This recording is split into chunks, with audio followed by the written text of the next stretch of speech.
Just a couple of years ago, Frosthaven was launched by Cephalofair Games on Kickstarter, making it Kickstarter's largest board game on its platform ever, to raise nearly $13 million in total. However, Cephalofair has now announced that all of its future products, including the next project Miniatures of Gloomhaven, will be on a different platform. So why would any company move to a different platform? And if you haven't been following Kickstarter in the news, there's more than a couple reasons why a company might consider moving to a different crowdfunding option. And we're here to talk about that.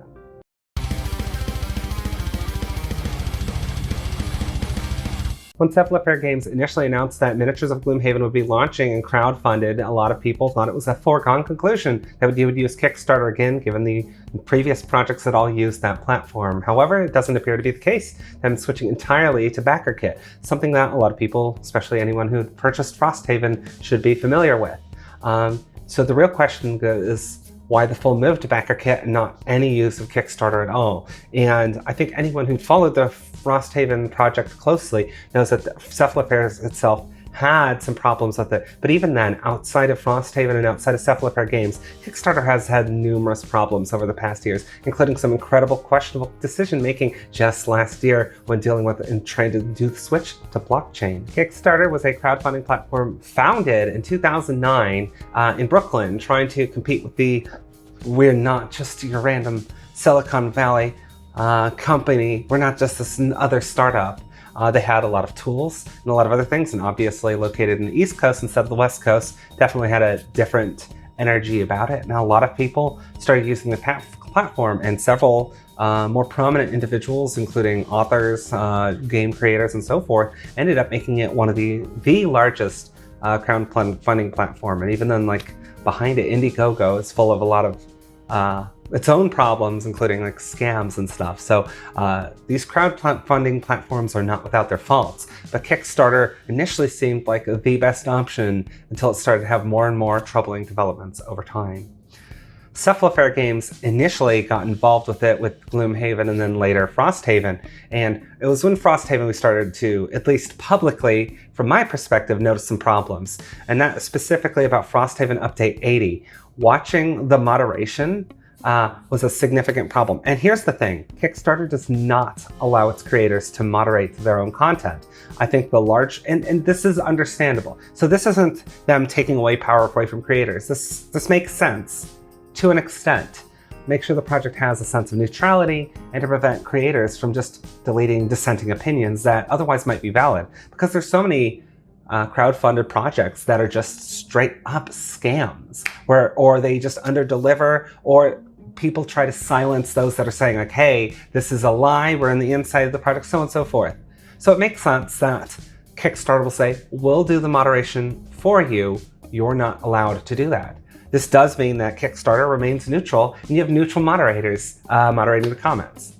In theory, the problem here becomes Kickstarter has a significant amount of projects and they've been growing, but they haven't been staffing themselves proportionately to the projects, especially one the size of Frosthaven, something that they seemed woefully ill-prepared for. As Frosthaven's Update 80 continued to address things like, hey, the characters are going to have gender-neutral pronouns, and then additionally things like, we're going to try to avoid using dated words like race, and we'll try to not profile some of the bloodlines like vermlings in this so much, and make it always seem like anyone who is a vermling is bad. Gloomhaven had several instances where people could pick one of the character options, encounter an event with one, hey, that's me, I'm one of them, and then feel scummy that all the characters of that bloodline just were not good. And it was just it would be nice to have some more either nuance or just some variety, and make it to where people weren't always saying like, oh, Inox are always stubborn and dumb. And it just gives you that mindset of just saying all blank are dumb.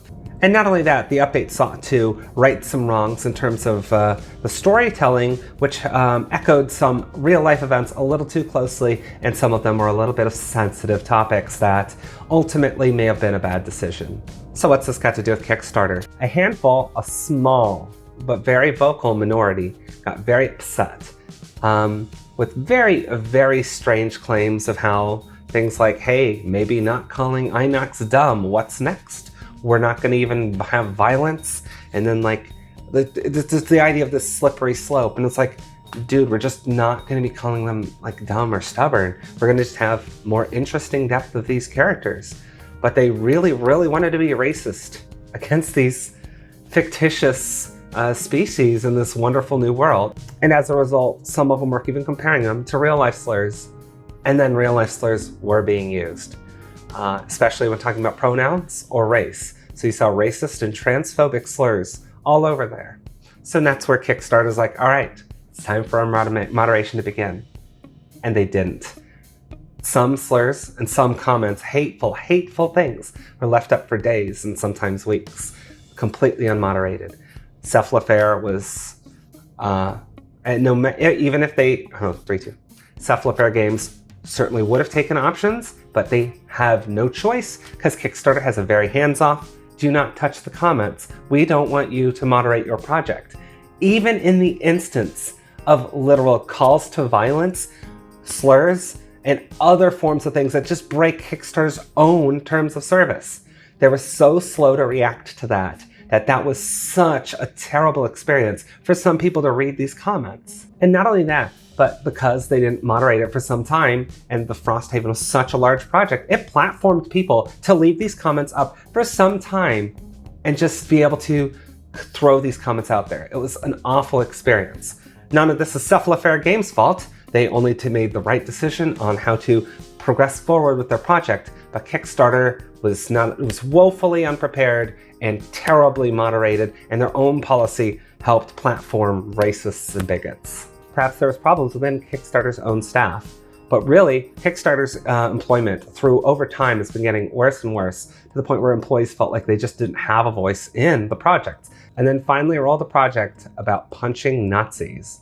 Now, everyone knows Nazis don't have a place in society, and then some very conservative platforms said, this is an outrage. How can Kickstarter leave this up?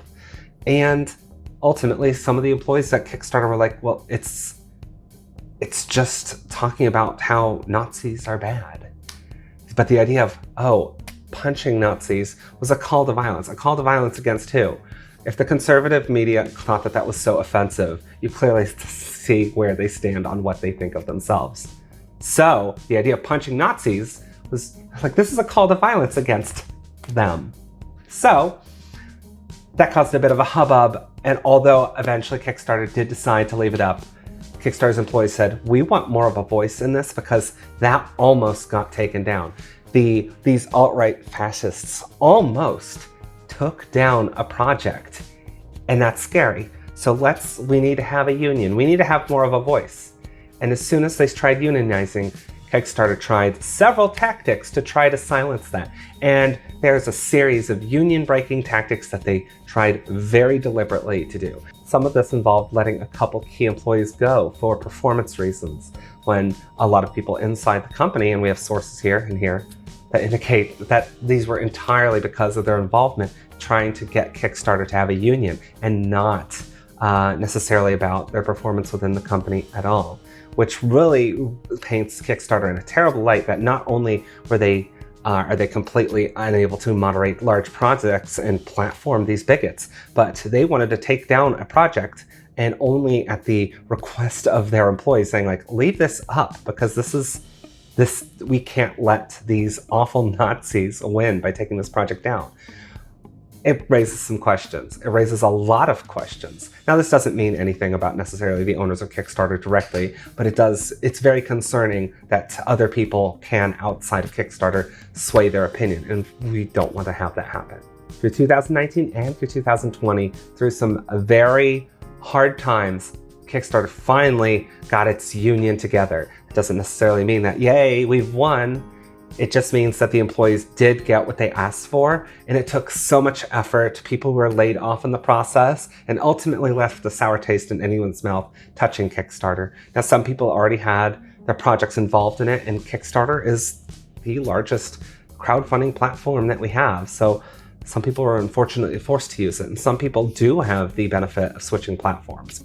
So you have the largest crowdfunding platform in Kickstarter, and with all that money, certainly some of it's going into improving the platform, right? The answer is not really. As other crowdfunding platforms do continue to improve, Kickstarter instead chooses to make questionable decisions. Before we move on to the questionable decisions, let's talk about the lack of improvements it's had over the year. In addition to clearly the understaffed problem that they get from moderating comments, they also failed to improve in very important things, such as the idea of their crappy pledge manager and including add-ons. Some of these things that Pledge Manager could do were a native part of BackerKit, which is a separate entity from Kickstarter.